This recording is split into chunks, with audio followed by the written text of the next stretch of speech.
Karena takfir, kafara, yukafiru ada dua makna. Ada makna ghufran, ada makna hifdhu, menjaga. Maknanya apa? Dalam 1 tahun ke depan kita hidup, Allah menjaga kita dari perkara-perkara yang dapat menimbulkan dosa.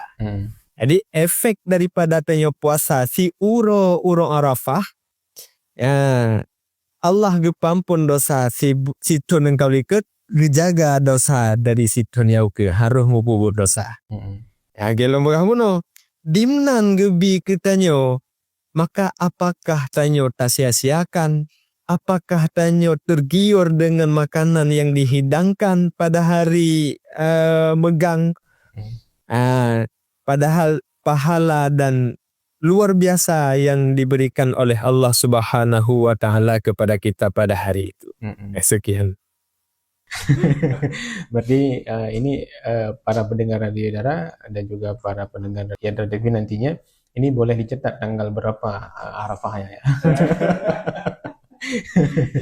Oke, baik ya. Kita kembali kepada tema kita Teguh, yaitu esensial bulan Dzulhijjah ya.